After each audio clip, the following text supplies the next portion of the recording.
जिंदाबाद जिंदाबाद। अपने जिला भाई बुके वाले हो बहुत बहुत धन्यवाद। अच्छा ये बजेंद्र वाले थोड़ा मिलना चाह रहा है। हिमाचल में तो हम 40+ सीटें आ रही हैं हमारी 40+। हाँ 40+। और गुजरात में तो कोई है ही नहीं, कांग्रेस खत्म हो चुकी है। आम आदमी पार्टी थोड़ा बहुत प्रयास कर रही है, लेकिन आम आदमी पार्टी का क्या हो गया कि जो पंजाब में जो उनकी सरकार आई है और खालिस्तानियों के साथ जो उनके संपर्क जो उजागर हुए हैं, खालिस्तानी नेताओं के साथ केजरीवाल की लगातार बैठकें हो रही हैं और ये भी जानकारी मिल रही है कि खालिस्तानियों की फंडिंग से वो चुनाव लड़े हैं। तो ऐसी ये सब बातें जब उजागर हो रही हैं तो उनकी छवि धीरे धीरे छवि उनकी खराब हो रही है। तो लोग एक्सेप्ट नहीं कर रहे हैं, जनता एक्सेप्ट नहीं। जनता शांति प्रिय, हमारी हिंदुस्तान की जनता शांति प्रिय है। वो किसी प्रकार का आतंक, किसी प्रकार का विद्रोह स्वीकार नहीं करती। तो ये सब चीज़ें मोदी जी के नेतृत्व में इतने विकास कार्य हो रहे हैं। सड़कें देखो आप, सब जगह जो है सड़कें अब ऐसा जो है चौड़ी चौड़ी सड़कें पहाड़ के अंदर, जिसके हम लोगों ने कल्पना भी नहीं की थी। इतने सारे काम हो रहे हैं। बद्रीनाथ केदारनाथ और बद्रीनाथ को इंटरनेशनल लेवल पर उन्होंने जो है इसको वो किया है।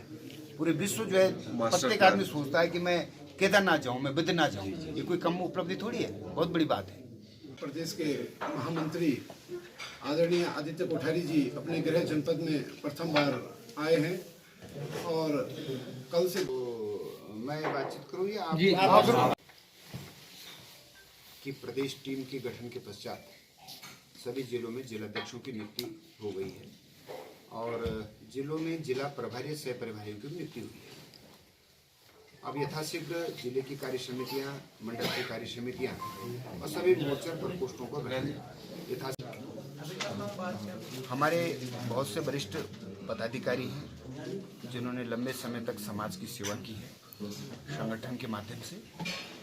ऐसे लोगों को सरकार में समायोजित करने का, सरकार में दायित्व देने के संबंध में विचार चल रहा है, चिंतन चल रहा है और मुझे उम्मीद है कि यथाशीघ्र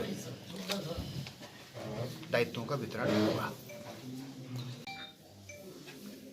सबसे बड़ी बात तो यह है कि हम अपने संगठन को मजबूत करना चाहते हैं, सशक्त करना चाहते हैं और जनता की दृष्टि से अगर हम विचार करेंगे तो जनता भारतीय जनता पार्टी के साथ में है। विधानसभा चुनाव हो या अन्य कई चुनौतियां जो हमारे सम्मुख आई, जनता ने बहुत मजबूती के साथ में भारतीय जनता पार्टी का साथ दिया है और अपने देश के जो प्रधानमंत्री आदरणीय नरेंद्र मोदी जी हैं, उनका पूरे विश्व के अंदर डंका बज रहा है। पूरे विश्व का नेतृत्व करने की स्थिति में मोदी जी वर्तमान समय में हैं।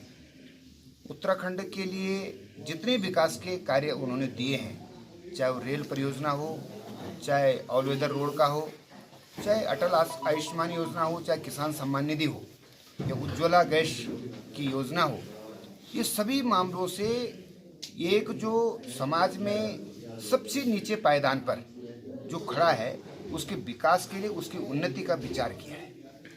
और ठीक इसी प्रकार से आदरणीय पुष्कर सिंह धामी जी ने, चाहे वो विद्यार्थियों के लिए हो, चाहे महिलाओं के लिए हो, चाहे स्वयं सहायता समूह के लिए हो, प्रत्येक क्षेत्र को उन्होंने छुआ है, प्रत्येक क्षेत्र के विकास के लिए उन्होंने चिंता की है। तो मुझे लगता है इन सब कामों के आधार पर, विकास के कार्यों के आधार पर जनता इस समय भारतीय जनता पार्टी के साथ में है और आदरणीय पुष्कर सिंह धामी जी के नेतृत्व पर सभी का विश्वास है। सर, पूर्व विधायकों ने अपना एक संगठन बनाया, क्या जरूरत पड़गी उन्हें की संगठन बनाने की जरूरत पड़गी और क्या आप लोग उनकी बात नहीं सुन रहे हैं? नहीं, ऐसा नहीं है। सभी की बात सुनी भी जा रही है, सबके साथ में निरंतर संवाद पहले से ही होता है, कोई नई बात नहीं है और अपनी बात रखने का सभी को अधिकार भी है और मुझे लगता है ऐसा कोई विषय, बहुत बड़ा विषय कोई नहीं है। मुख्यमंत्री जी तो लगातार विधायकों से, मंत्रियों से, कार्यकर्ताओं से, पदाधिकारियों से सबसे निरंतर मिल रहे हैं और अभी उन्होंने सभी जिलों में जो है 2-2 दिन का प्रवास वो लगा रहे हैं और उन्होंने तय किया कि एक दिन रात्रि को मैं जिले में रहूँगा। ठीक इसी तरह से हमारे कैबिनेट मंत्रियों के भी प्रवास संगठन के द्वारा 2-2 दिन के प्रवास प्रत्येक जिले में लगाए गए कि वे वहाँ जाएं, वहाँ की समस्याओं को समझें, कार्यकर्ताओं से मिलें, सामाजिक कार्यकर्ताओं से मिलें, जनप्रतिनिधियों से मिलें और वहाँ के विकास का खाका तैयार करें और विकास की गति को आगे बढ़ाएं। जनता महामंत्री जी, फिर मतलब संगठन बनाने की ऐसी जरूरत क्या पड़ी? अब आप लोग उनसे बातचीत करेंगे कुछ? उनमें पूर्व विधायक भी हैं, भाजपा के भी हैं, कांग्रेस के, मतलब हर दल सभी हैं, पूर्व मंत्री हैं। ऐसा मुझे लगता है कि जो भी काम कर रहे हैं, जो भी सोच रहे हैं, उत्तराखंड के विकास के लिए सोच रहे हैं और सरकार ऑलरेडी इस पर काम कर रही है। आगे भी और किसी का अगर कोई सुझाव होंगे, कोई बातचीत होगी तो उसमें बातचीत की जाएगी। अधिकारियों बड़ा गंभीर विषय नहीं है। अधिकारियों और जनता के बीच तालमेल के लिए क्या निर्देश दिए गए हैं अधिकारियों को? देखिए, वो अधिकारी हों या जनप्रतिनिधि हों, सबका लक्ष्य देश के, प्रदेश के विकास के लिए है। और हमारा जो उत्तराखंड है ये ग्राम आधारित यहाँ का ढांचा है। अधिकतर यहाँ की जनता गांव में निवास करती है और मुझे लगता है कि जो गांव धीरे धीरे जो खाली होते जा रहे हैं, तो गांव की में लोग कैसे टिकें, यहाँ स्वरोजगार के अवसर कैसे पैदा हों, यहाँ बागवानी है, पर्यटन है, इस पर फोकस करते हुए यहाँ का विकास हो और गांव हमारे आबाद रहें। बहुत सारे गांवों की स्थिति ऐसी है कि वो धीरे धीरे खाली होते जा रहे हैं, शहरों की ओर पलायन होते जा रहे हैं। और पलायन क्यों कर रहे हैं? रोजगार की तलाश में। तो स्वरोजगार विकसित हो और स्वरोजगार की यहाँ अपार संभावना है, बहुत अधिक संभावना है। तो अधिकारी हैं, जनप्रतिनिधि है, पूरी सरकार इस तरफ जो है आगामी समय में बहुत अच्छे प्रयास करेगी और इसके परिणाम भी आएंगे।